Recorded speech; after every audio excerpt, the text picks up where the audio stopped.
My wife cheated and tried to take everything, the house, the car, even my company. But karma destroyed her. I always believed that if you worked hard, stayed loyal, and built something meaningful with someone, life would reward you. Maybe not with riches or fame, but with peace. I was wrong. My name is Daniel Carter, and up until a few years ago, I thought I had it all. A thriving company I built from the ground up, a beautiful home in the suburbs, 2 luxury cars, and a wife who made heads turn every time she walked into a room. Her name was Vanessa. Smart, charming, and absolutely stunning. She had a way of making everyone feel like the center of her world when she talked to them.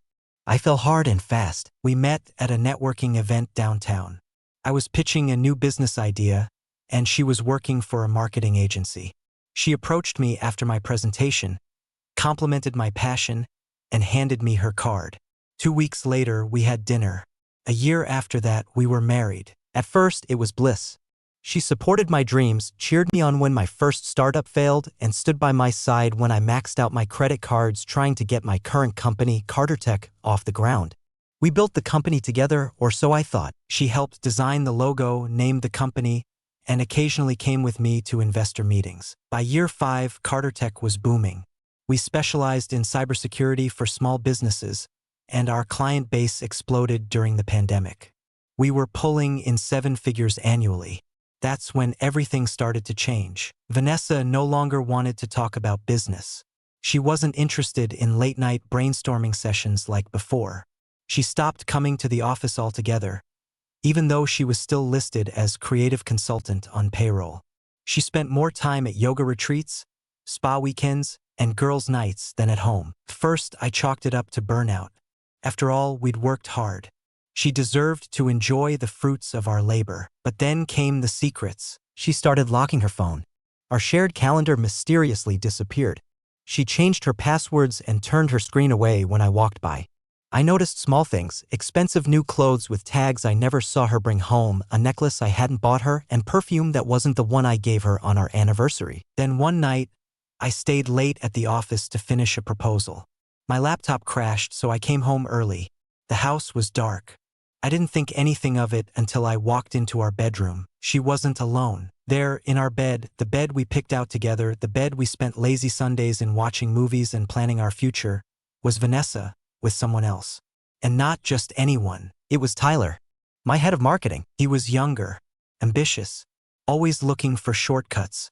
I'd hired him a year earlier after he impressed me during a product launch campaign. I trusted him. I invited him into my home more than once for dinner parties, game nights, barbecues. The audacity of it all made me freeze in the doorway like a statue carved out of betrayal. They didn't even notice me at first. I stood there, in shock, while they laughed and whispered like teenagers. It wasn't just sex. They were intimate, comfortable, familiar. This wasn't a one-time mistake. This was a full-blown affair. When they finally noticed me, Vanessa didn't flinch. She didn't scream, didn't cover herself, didn't cry. She just sighed, as if I had walked in on a meeting she forgot to cancel. "Daniel," she said coldly, "this isn't what it looks like." Tyler scrambled to grab his clothes, but Vanessa stayed still, calm, composed. Like this was her moment. I left. I didn't yell, didn't throw anything. I just walked out, my heartbeat deafening in my ears. The betrayal didn't sink in immediately. It hit me the next morning when I woke up on the couch in my office, still wearing the same clothes. I stared at the ceiling, trying to convince myself it was all a nightmare. But it wasn't. That was the beginning of the end, or so I thought. What followed wasn't just heartbreak. It was war. 2 days after I caught her, Vanessa served me with divorce papers. No discussion. No attempt at counseling. No apologies. Just a cold, calculated package delivered by her lawyer to my office, where, by the way, Tyler had not returned since the incident. I later found out they were already living together in a condo she leased in secret 6 months prior. Her demands? The house, the Porsche, half of Carter Tech, alimony, and get this, emotional compensation for lost time during the marriage. She was gonna bleed me dry. When I met with my lawyer, Rebecca, she looked at me over the rim of her glasses and said, "She's not playing games. This was premeditated." Vanessa had been preparing this for months. She had bank statements, fabricated emails, and even a false claim that I'd become verbally abusive under stress. She wanted to paint herself as a victim of a power-hungry tech mogul who'd lost his morals and neglected his wife. I almost laughed, until I realized how believable it all sounded. If it weren't for the security camera outside our house that showed Tyler arriving regularly late at night and my employees who confirmed my late-night work schedule, she might have pulled it off. But she had underestimated one thing. I wasn't going down without a fight. I stopped talking to her completely. No calls, no texts. Every interaction went through lawyers. I focused all my energy on two things: protecting my company and exposing the truth. First, I locked down Carter Tech. I had Rebecca help me move shares into a protected trust I'd set up a year prior, ironically at Vanessa's suggestion back when I thought it was for tax efficiency. She didn't realize that by giving me power of attorney over certain assets, I could shield portions of the company from division during divorce. Then I started digging. I hired a private investigator, not just any PI, but a former FBI digital forensic analyst. Within 2 weeks, he'd uncovered everything: emails, burner accounts, hotel bookings, even a second phone Tyler had used to message her. Turns out, Tyler and Vanessa had been plotting this long before I caught them. They had plans to take over Carter Tech from the inside, using their influence and forged documents to claim control of the board. Their plan was simple: ruin me financially, push me out of my own company, and run it themselves. They had even pitched the idea to a rival firm behind my back. When we went to court, Vanessa walked in like a celebrity, dressed in designer clothes I'd paid for, flashing a smile like she was about to win an award. Her lawyer made her sound like the long-suffering, devoted wife who had endured my obsession with work, my neglect, and my emotional instability. My side?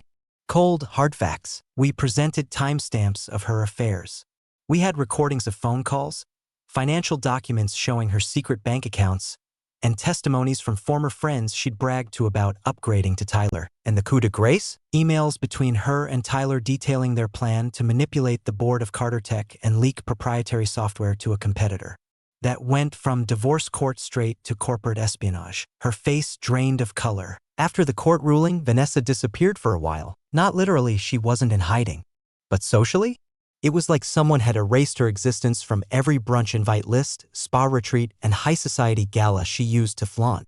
She tried to keep up appearances, of course. She posted inspirational quotes on Instagram like, "Strong women rise from the ashes," and photos of her holding a coffee cup in front of motivational wall art. But the likes and comments stopped. Her inner circle turned on her fast.